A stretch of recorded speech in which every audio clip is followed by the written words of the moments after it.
Alright, head on to Chapter 5.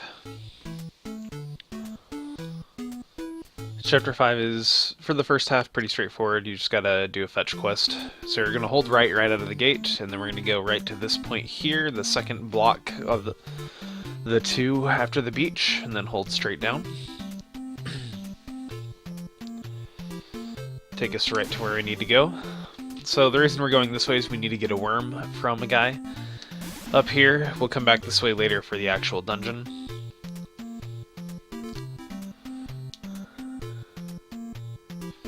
Oop, I went one too early. You can tell by the water, or right before that, there's a little bit of water that's swirling around, and that's how you know where the tunnel is. Okay, so here we do want to know what the fishing secrets are. If we tell him no, then he calls us Nestor and won't give us a worm. So we get the worm. Now we need to go back to our ship. Again, we're going to buffer through all of the text. Go up, and then back down.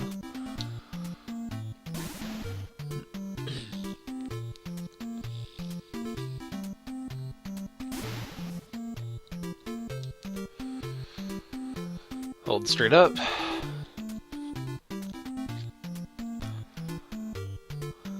And left before you get all the way up, so you avoid that rock. Now we're going to go straight into town. We're going to go left to this guy first. You could also go right to the this guy who greets you first as well. Most people do that actually, so you might look into that instead. And then go to the left. But in either case, you have to talk to both of those people. Plus all of these other ones that I'm talking to.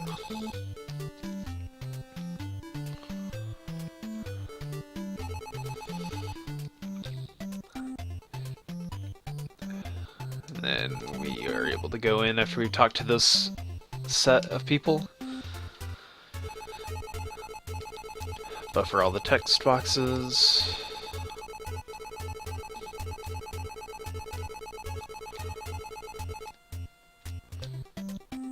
And now we need to go talk to Peter the Parrot. And this is the reason why we got the worm in the first place. Now we're going to left. Now that Peter has appeared on the map.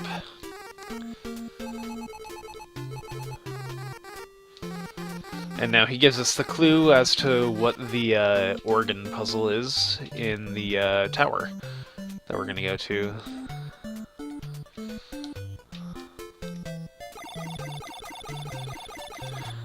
Do Me So Far, Do Me, which is a musical key.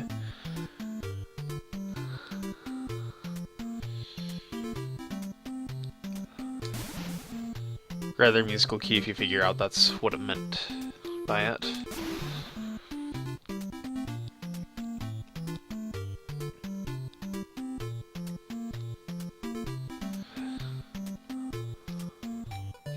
Now we're gonna go straight down.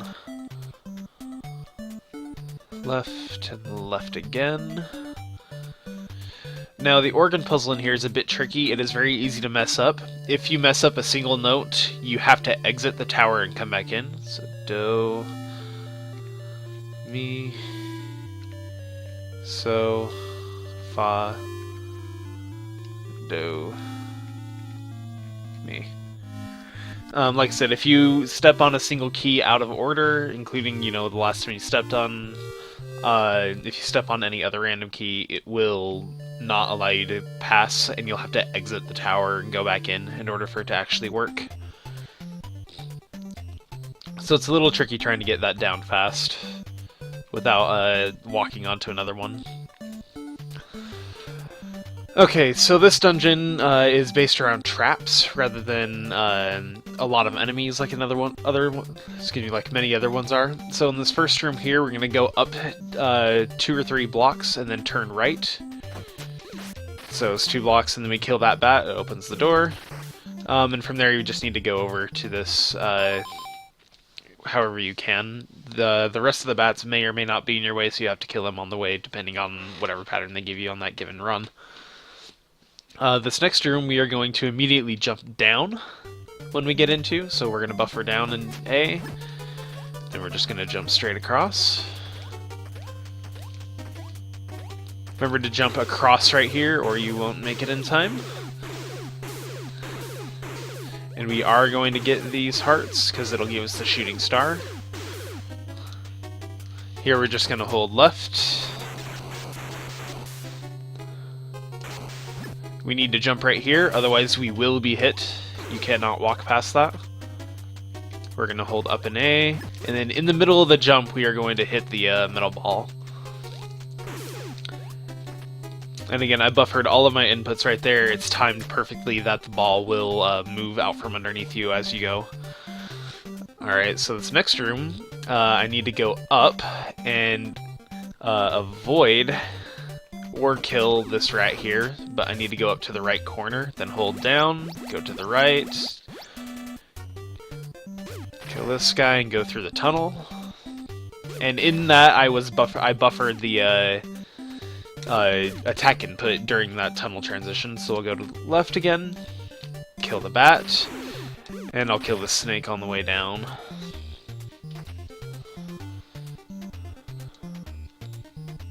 Here we're just going to jump straight across. If the bats get in your way, kill them. If they get in a good position anyway. And then just straight down. Now here we're going to go either down or up, it's your preference. The blue bowling ball will always just go straight back and forth. Now I'm going to go all the way until I see the long cubby hole, and that's when I go down into the small one. That was a little risky of me there because I got there late. Oops. But in any case, you see what you're supposed to do.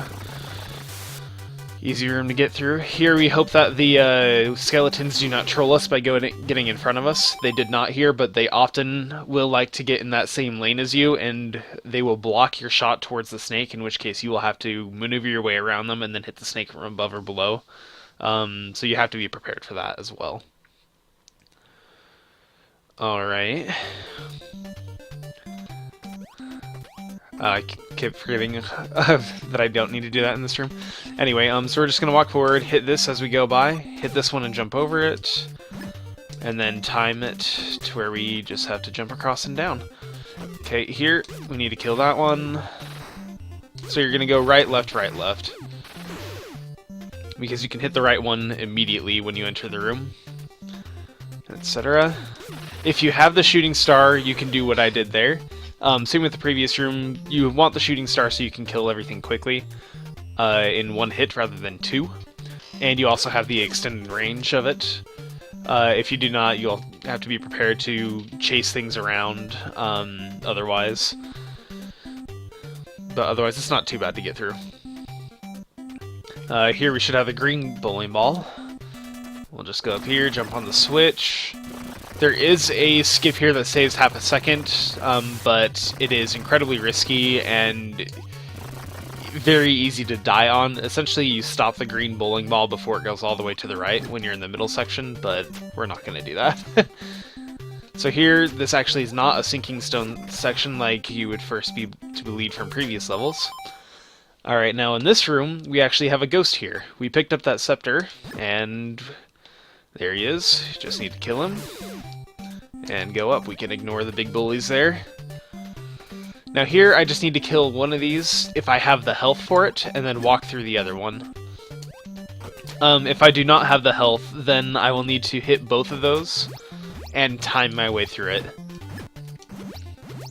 If you can, you want to avoid getting the extra hearts there. It depends on what the stakes coming out of the ground do. If they come out of the ground in a pattern that you can just keep walking forward and you can do so, it is faster to do that. But, I mean, it is some safety health if you're concerned as well.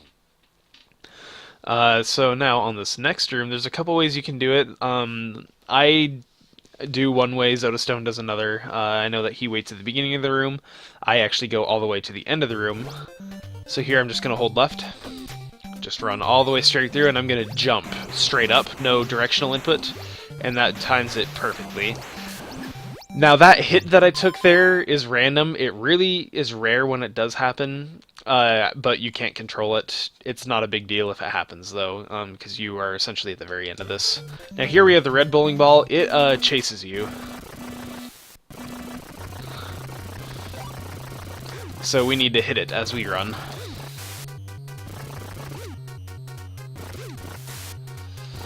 Obviously, it's a little easier to do if you have the shooting star because you can hit it from a distance, but if not, you know, you just have to play it a little more cautiously.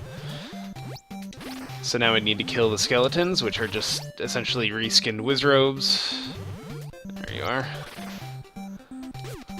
Kill the two snakes, and we are done with this dungeon. Hold right.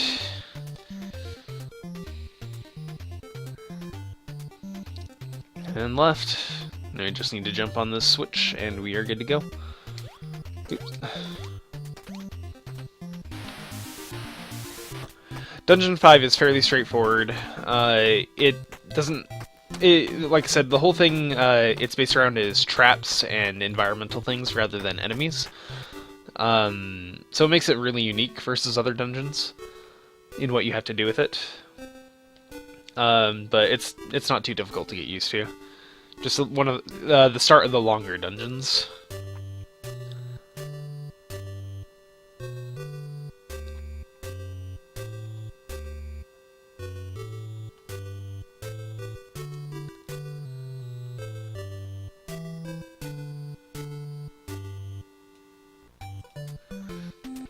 Alright, and that ends Chapter 5.